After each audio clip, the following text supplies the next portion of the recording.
Reporter breaking now. വാഹന ഉടമകൾക്ക് വൻ ആശ്വാസം.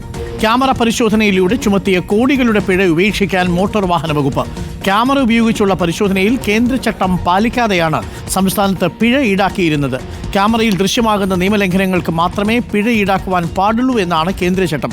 എന്നാൽ ഓടുന്ന വാഹനങ്ങളുടെ ഫോട്ടോ എടുത്ത് പൊല്യൂഷൻ ഉൾപ്പെടെയുള്ളവയ്ക്ക് പിഴ ചുമത്തുന്നത് പതിവായിരുന്നു. ഇത്തരത്തിൽ പിഴയടച്ചവർ പരാതി നൽകിയാൽ മോട്ടോർ വാഹന വകുപ്പിന് തുക തിരികെ നൽകേണ്ടി വരും. അശ്വിൻ ഡിയാഗോയാണ് ചേരുന്നത്. അശ്വിൻ ഡിയാഗോ, ആ വാർത്തയിൽ എല്ലാത്തരം പിഴകളിൽ നിന്നും തൽക്കാലം മോചനമെന്നാണോ നമ്മൾ മനസ്സിലാക്കേണ്ടത്? ഇനി ക്യാമറ വഴി പിഴയുണ്ടാവില്ലേ?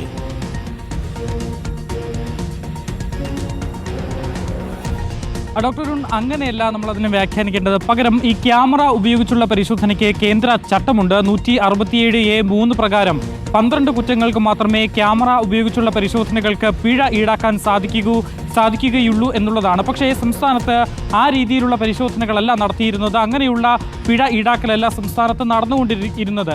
2021 ഇത്തരത്തിലുള്ള ചട്ടം നിലവിൽ വരുന്നത്. പക്ഷേ അതിൽ പറയുന്നത് ക്യാമറ ഉപയോഗിച്ച് ദൃശ്യമാകുന്ന നിയമലംഘനങ്ങൾക്ക് മാത്രമേ ഇത്തരത്തിൽ പിഴ ചുമത്താൻ കഴിയുകയുള്ളൂ എന്ന് പറയുമ്പോൾ 12 കുറ്റങ്ങൾക്ക് മാത്രമാണ് ക്യാമറ ഉപയോഗിച്ചുള്ള പരിശോധനയിൽ ഈ പിഴ ചുമത്താൻ കഴിയുക. ഏറ്റവും പ്രധാനപ്പെട്ടത് ഹെൽമറ്റ് ഇല്ലാത്തവ, അതുപോലെ തന്നെ സീറ്റ് ബെൽറ്റ് ധരിക്കാതിരിക്കുക, ഓവർടേക്കിംഗ്, ഓവർ സ്പീഡിംഗ്, അതുപോലെ തന്നെ അനുബന്ധ മറ്റു കുറ്റകൃത്യങ്ങൾ, സിഗ്നൽ ജമ്പ് ചെയ്യുക, അങ്ങനെ 12 കുറ്റകൃത്യങ്ങൾക്ക് മാത്രമേ തെളിവ് സഹിതം നമുക്ക് പിഴ ഈടാക്കാൻ കഴിയുകയുള്ളൂ. പക്ഷേ സംസ്ഥാനത്ത് അങ്ങനെയല്ല പിഴ ഈടാക്കിക്കൊണ്ടിരുന്നത്. ഹെൽമറ്റ് ഇല്ലാതെ പോകുന്ന വാഹനങ്ങൾക്ക് പോലും ക്യാമറയിൽ പതിയുകയാണെങ്കിൽ ഹെൽമറ്റിനോടൊപ്പം തന്നെ ഈ മറ്റ് പരിശോധനകൾ കൂടി നടത്തി ഇൻഷുറൻസ്, അതുപോലെ തന്നെ പൊല്യൂഷൻ അടക്കമുള്ള കാര്യങ്ങൾക്ക് കൂടി പിഴ ഈടാക്കി വരുന്നു. ഇത് ചട്ടങ്ങൾക്ക് വിരുദ്ധമാണ്, പ്രത്യേകിച്ച് കേന്ദ്ര ചട്ടത്തിന് വിരുദ്ധമാണ് എന്നുള്ളതാണ്. ഇപ്പോൾ ഈ ഒരു സാഹചര്യത്തിലാണ് ട്രാൻസ്പോർട്ട് കമ്മീഷണർ തന്നെ ഈ ഒരു കേന്ദ്ര ചട്ടം അത് കൂടുതൽ വ്യക്തമാക്കുന്ന തരത്തിൽ ഒരു ഉത്തരവ് ഇറക്കിയിരിക്കുന്നത്. ഈ തരത്തിൽ ഇതുവരെ വാങ്ങിയിട്ടുള്ള, അതായത് 2021 ശേഷമുള്ള ഈ ഫൈൻ ഈടാക്കുന്നത് ആരെങ്കിലും പരാതിയായി വരികയാണെങ്കിൽ തിരിച്ചു കൊടുക്കേണ്ടി വരും. അതായത് ക്യാമറയിൽ പതിഞ്ഞ നിയമലംഘനം അല്ലാതെ മറ്റെന്തെങ്കിലും ഇയാൾക്ക് വേണ്ടി ഈ പിഴ ചുമത്തിയിട്ടുണ്ടെങ്കിൽ അയാൾ ആവശ്യപ്പെടുകയാണെങ്കിൽ, പരാതിയുമായി വരികയാണെങ്കിൽ ഇത് തിരികെ നൽകേണ്ടി വരും എന്നുള്ള സ്ഥിതിയിലേക്കാണ് കാര്യങ്ങൾ നീങ്ങുന്നത്. മാത്രമല്ല ഇതിപ്പോൾ ഇത് പറയേണ്ടി വരുന്നതിൻ്റെ സാഹചര്യം ട്രാൻസ്പോർട്ട് കമ്മീഷണർക്ക് ഒരു പരാതി ലഭിച്ചിരുന്നു. അതായത് ഈ ടാക്സി വാഹനങ്ങൾക്ക് മുകളിൽ ഈ ലഗേജ് കാരിയർ സ്ഥാപിച്ചിരുന്നു. അത് ഓൾട്ടറേഷനാണ് എന്ന് കണക്കാക്കി നിരവധി പരാതികൾ ഇവർക്ക് പിഴ ഈടാക്കുന്നു എന്നുള്ള രീതിയിൽ വന്നിരുന്നു. ഇത് പരിശോധിച്ചപ്പോഴാണ് ഇപ്പോൾ ഈ ഒരു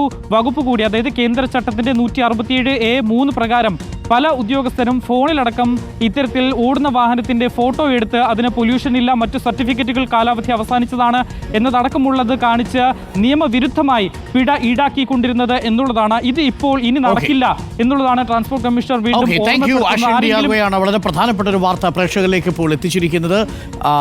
പ്രേക്ഷകർ പ്രത്യേകം ശ്രദ്ധിക്കുക. ക്യാമറ ഉപയോഗിച്ചുകൊണ്ട് പിഴ ഇനിയും ഈടാക്കും. 12 ഇനം കുറ്റകൃത്യങ്ങൾക്ക് മാത്രമേ, അഥവാ നിയമലംഘനങ്ങൾക്ക് മാത്രമേ പിഴ ഈടാക്കുകയുള്ളൂ. പക്ഷേ ആ 12 എണ്ണം സാധാരണ നമ്മളെല്ലാവരും പോയി പെടുന്ന 12 എണ്ണമാണ്. ഹെൽമറ്റ് ഇല്ലാതെ പോവുക, സീറ്റ് ബെൽറ്റ് ഇല്ലാതെ പോവുക, ഓവർ ടേക്കിംഗ് ഉണ്ടാവുക, അതേപോലെ സിഗ്നലുകൾ തെറ്റിച്ചു പോവുക.